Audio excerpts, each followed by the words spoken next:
और इस बीच खबर है कि अमेरिका के B-52 बॉम्बर्स ईरान की ओर रवाना हो चुके हैं। ये बॉम्बर्स क्रूज मिसाइल से लैस हैं। हालांकि इनकी लोकेशन नहीं दी गई है, लेकिन ये बॉम्बर्स ब्रिटेन के एयरबेस डियागो गार्सिया पर तैनात हैं और इसके अलावा अंकारा में भी इनकी तैनाती की गई है। अंकारा यानी कि तुर्की है। और अब खबर यह है कि क्रूज मिसाइलों से लैस ये बॉम्बर रवाना हो चुके हैं। हालांकि अभी तक डेडलाइन पूरा होने में करीब 20 घंटे से ज़्यादा का वक्त बचा हुआ है। जैसे हमने आपको दिखाया था, करीब 22 घंटे अभी भी बचे हुए हैं।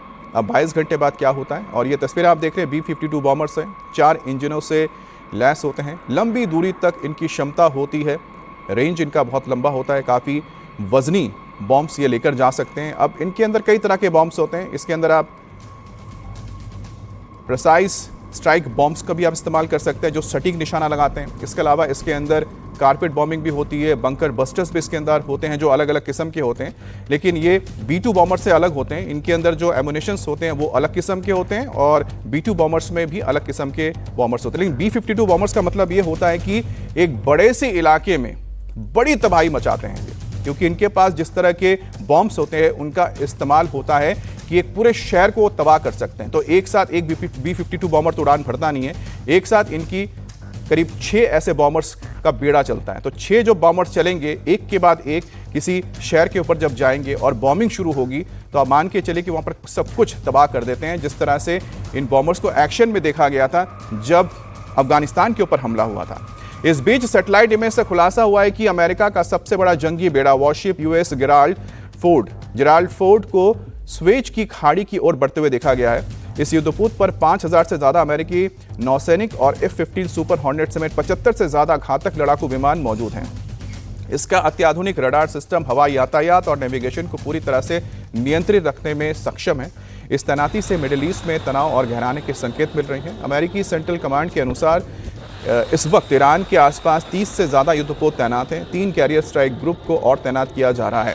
तो पहले से ही यहाँ पर अब्राहम लिंकन कैरियर ग्रुप मौजूद हैं और उसके साथ एक बड़ा जंगी बेड़ा मौजूद है।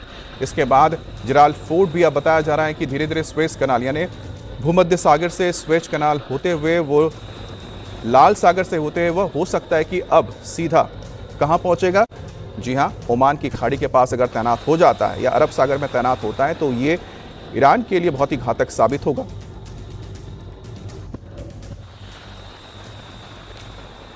तो जैसा हम लगातार आपको दिखाए जा रहे हैं, 22 घंटे का वक्त बचा हुआ है और धीरे धीरे जैसे ये घड़ी आगे बढ़ती रहेगी, ईरान के ऊपर हमले का खतरा और ज़्यादा बढ़ता रहेगा। बहरहाल, ईरान के राष्ट्रपति ने कहा है कि ईरान को मानचित्र से मिटाने का भ्रम डोनाल्ड ट्रंप कि 48 घंटे वाले अल्टीमेटम पर ईरान के राष्ट्रपति मसूद पेजेस्कियन ने तीखा पलटवार किया है।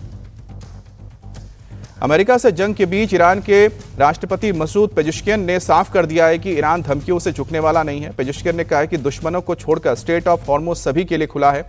पेजेस्कियन ने कहा है कि अमेरिका ईरान को मिटाने का सपना छोड़ दे। ईरान के राष्ट्रपति ने कहा है कि इतिहास रचने वाले देश की राष्ट्र की दृढ़ इच्छा शक्ति के सामने ट्रंप की धमकी हताशा बेबसी का प्रतीक है। धमकियां और आतंकवाद ईरान के लोगों को और भी मजबूती से एकजुट करता है।